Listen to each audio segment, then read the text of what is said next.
My name is Shreya Chugh. I live in Bangalore and I'm the Regional Director of the Art of Living Children and Teens programs. I just happened to visit Mysore and I passed this road and I saw this school. Then we started whipping up these volunteers, and every volunteer that we spoke to, they were like, no, this is not possible. How do you think this is going to be happening? And we were like, no, you just come. You just come, just be there. Your presence is important with these children. You just pass on whatever we tell you to do, and we just directed them. Then we just pulled up a team. It was not a small team, it was a whole bus that went there of almost 30 people. Everybody was shocked. ತುಂಬಾ miracle ಅನಿಸ್ತು. ಮಕ್ಕಳೆಲ್ಲ ಇಷ್ಟೊಂದು ಇದಾಗಿದ್ದಾರೆ. ನಿಜವಾಗ್ಲೂ ತುಂಬಾ ಖುಷಿ ಆಯಿತು. ಎಲ್ಲ ಗುರುಗಳ ಗ್ರೇಸ್ ಅನ್ಕೋಬೋದು. ಎಷ್ಟು ಅದ್ಭುತ ನಡೀತಾ ಇದೆ ಅಂದರೆ ನಿಜವಾಗ್ಲೂ ಆ ಕಲರ್ಸು ಇದೆಲ್ಲ ಹೇಗೆ ಮಾಡ್ತಿದ್ದಾರೆ ಅನ್ನೋದೇ ಗೊತ್ತಾಗಲಿಲ್ಲ ನನಗೆ. ये शीट है, हमने उनको इस तरह की शीट्स दी कि इस पे आप एक पिक्चर को देख के दूसरे को कलर सेम कलर करिए, तो ये बच्चे कलर्स भी कर पाए हैं. ಇಲ್ಲಿ ನೀವು ನೋಡಬಹುದು ಮಕ್ಕಳು ಬ್ಲೈಂಡ್ ಫೋಲ್ಡ್ ಆಗಿ ಅಂದರೆ ಕಣ್ಣು ಮುಚ್ಚಿಕೊಂಡು ತಮಗೆ ಈ ಎಲ್ಲ ಮಕ್ಕಳು ತಮಗೆ ಮನಸ್ಸಿಗೆ ಬರುವ ಚಿತ್ರವನ್ನು ಹಾಗೂ ಮನಸ್ಸಿಗೆ ಬರುವ ಬಣ್ಣವನ್ನು ತುಂಬಿದ್ದಾರೆ. ನೀವೇ ನೋಡಬಹುದು ಎಷ್ಟು ಚಂದವಾಗಿ ತುಂಬಿದ್ದಾರೆ. ತುಂಬ ಪರ್ಫೆಕ್ಟ್ ಆಗಿದೆ. Now see this. Touch, अच्छे से touch करो. हल्दी कलर, टर्मरिक कलर. ಇದು ಏನು ಶೇಪ್ ತರ ಕಾಣಿಸ್ತಾ ಇದೆ ನಿಮಗೆ? ಯಾವ ಶೇಪ್ ಬರ್ತಾ ಇದೆ ಮನಸ್ಸಲ್ಲಿ? ಕೇಕ್ ಅನ್ಸುತ್ತೆ. ಕೇಕ್ ಹೇಗೆ ಗೊತ್ತಾಯ್ತು? ಅದು ಒಂದು ಸ್ವಲ್ಪ ಕೈ ಹಿಡಿದ್ರೆ ಒಂದು ಸ್ವಲ್ಪ ಕೈ हाथ में when he touched he just felt it.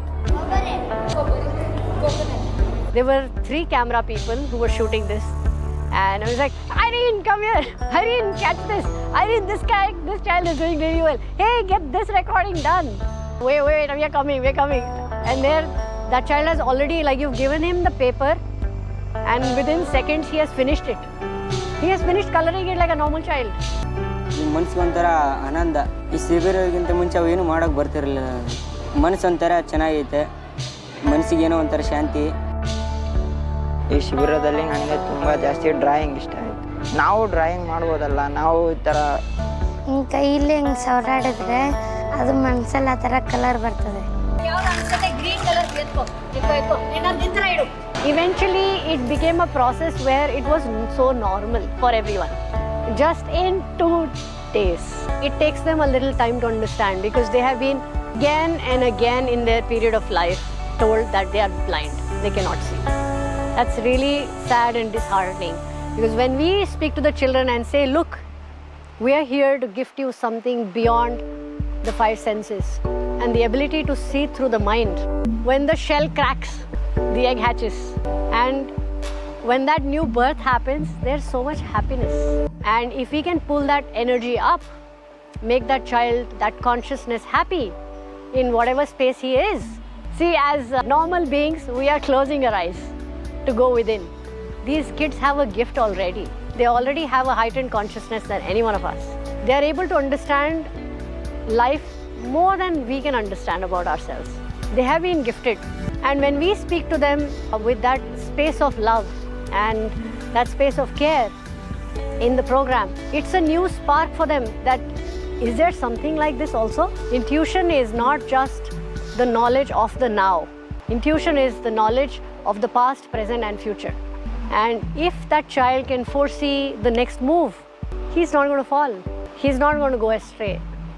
He's going to be safe. He's going to be taken care of. My name is Silpa. ನನ್ನ ಹೆಸರು ಆದಪ್ಪ. ನನ್ನ ಹೆಸರು ಅಂಜನ್ ಕುಮಾರ್. ನನ್ನ ಹೆಸರು ವೀರಭದ್ರ. ನನ್ನ ಹೆಸರು ಯೋಗಿತ್. ಈ ಶಿಬಿರ ಮಾಡಿದ ನಂತರ ನಾವು ಒಂದು ರೀತಿ ನಾವು ದಿನ ಪ್ರಾಣಾಯಾಮ ಮಾಡಿದರೆ ಅಥವಾ ನಾವು ನೀವು ಹೇಳ್ಕೊಟ್ಟಂಗೆ ಮಾಡಿದ್ರೆ ನಮ್ಮ ಮನಸ್ಸಿಗೂ ಒಳ್ಳೆಯದು, ನಾವು ಉಸಿರಾಟಕ್ಕೂ ಒಳ್ಳೆಯದು, ಮತ್ತು ನಾವು ಜಾಸ್ತಿ ವಯಸ್ಸು ಬದುಕ್ತೀವಿ. ಸ್ವಲ್ಪ ಅಷ್ಟೇ ನೋಡ್ಬೋದು. ನನಗಿದೆಲ್ಲ ಮಾಡಿಸಿದ ಇಷ್ಟ ಆಯಿತು. ಶಿಬಿರದ ನಂತರ ನನ್ನ ಬಾಡಿಯಲ್ಲಿ ಕೆಲವು ಚೇಂಜಸ್ ಅನಿಸ್ತಾ ಇದೆ.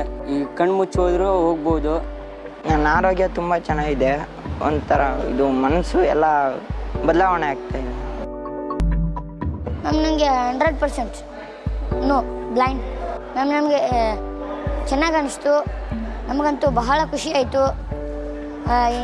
ನಾವು ಇನ್ನೊಂದು ಸತಿ ಈ ಥರ ಯೋಗಾಸನ ಥರ ಮಾಡಬೇಕು ಅಂತ, ನಮಗೆ ಇನ್ನೊಂದು ಸತಿ ಈ ಥರ ಯೋಗ ಟೀಚರ್ ಆಗಬೇಕು ಅಂತ ಚೆನ್ನಾಗಿ ಅನಿಸ್ತಾ ಇದೆ ಎಲ್ಲ. ಅಂದರೆ ಈಗ ಬ್ಲೈಂಡ್ ಮಕ್ಕಳಿಗೆ ತುಂಬ ಯೂಸ್ ಆಗುತ್ತೆ ಇದು, ಮತ್ತು ಕಾನ್ಸಂಟ್ರೇಟ್ ಓದು ಬರೆಯೋಕ್ಕೆಲ್ಲ ತುಂಬ ಹೆಲ್ಪ್ ಆಗುತ್ತೆ.